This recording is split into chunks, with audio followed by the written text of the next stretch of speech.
अतिथि देवो भव की भावना को साकार करने के लिए चार धाम यात्रा को लेकर महाराज का रुख साफ नजर आया। पर्यटन एवं धर्मस्व मंत्री श्री सतपाल महाराज ने धर्मनगरी ऋषिकेश ISBT स्थित चार धाम यात्रा पंजीकरण केंद्र, भारत भूमि, ऋषि लोक पर्यटक आवास और यात्रा कार्यालय का औचक निरीक्षण किया। निरीक्षण के दौरान महाराज ने कहा कि वहां स्थित शौचालयों का निरीक्षण करने के साथ साथ अन्य कमियों को इंगित कर रिपोर्ट सबमिट करने को कहा।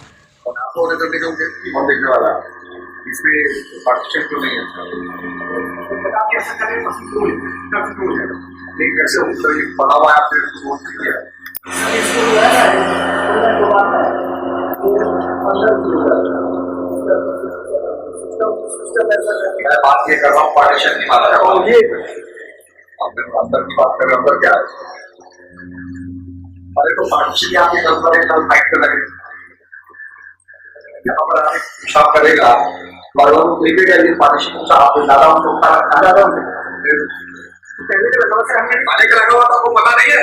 पहले का लगा हुआ है तो क्या है, कल लगा है तो कल ठीक नहीं कर रहा आपको? पहले का लगा हुआ है क्या बात है? परसों में जाएगा।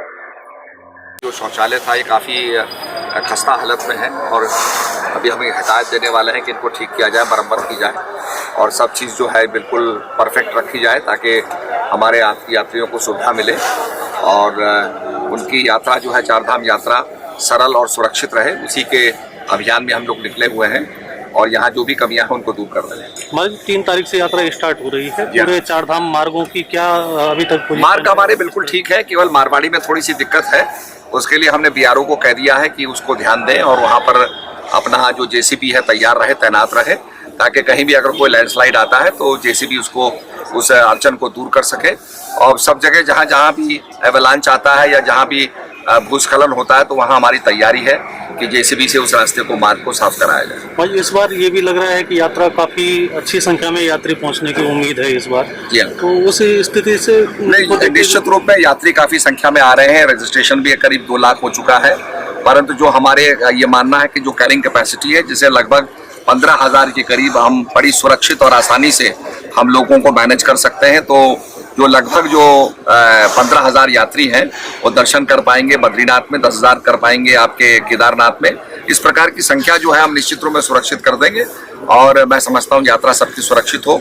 मास्क कंपलसरी की गई है, सैनिटाइजेशन कंपलसरी किया गया है और जो भी हमारे केंद्र के SOP होंगे उसका पालन किया जाएगा। दूसरा ये ऋषिकेश जो है यात्रा का सबसे प्रमुख पड़ाव है, सबसे अहम जगह है। यहाँ पर होटल, धर्मशाला हैं, इनके लिए क्या निर्देश हैं, किस तरह से ये चीजें? नहीं, हमारे निर्देश यही है कि मास्क को कंपलसरी करें और सबको सहयोग करें।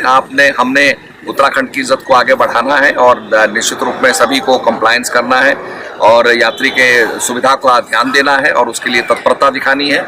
मैंने अपने अधिकारियों को भी हिदायत दी है कि भाई कोई फ़ोन करता है तो आप फ़ोन को रिस्पॉन्ड करें। अगर आप बातचीत नहीं कर पा रहे हैं तो कॉल बैक करें ताकि उसको ये लगे कि भाई मेरा ध्यान दिया गया, मेरी समस्या को सुना गया। कोविड भी एक लहर तीसरी चौथी आने वाली है, उसकी भी संभावना जताई जा रही है। उसको लेकर क्या खास? उसको लेकर के, कोविड को लेकर के और उसको समझते हुए हम लोगों ने मास्क को कंपलसरी किया है और जो टैक्सी ड्राइवर जा रहे हैं गाड़ियां लेकर के उनसे भी आग्रह किया है कि भाई आप जो है अपने टैक्सी में मास्क रखें। हिदायत दी है कि सबको कहें मास्क पहने, सैनिटाइजेशन करें और ये सारी चीज़ें हमने इंस्ट्रक्शंस दे दी हैं और मैं समझता हूँ कि यात्रा सुरक्षित और सरल होगी। एक अहम सवाल महाराज जी, ये जो यात्रा एकदम से उठती है उस समय गाड़ियों की बड़ी प्रॉब्लम हो जाती है, गाड़ियाँ कम पड़ जाती हैं। ऐसी स्थिति में कैसे मैनेज होगा, उनके लिए कुछ क्या व्यवस्था है? इसमें देखिए यात्रा को एक सीमित अवस्था के अंदर निकाला जाएगा और मैं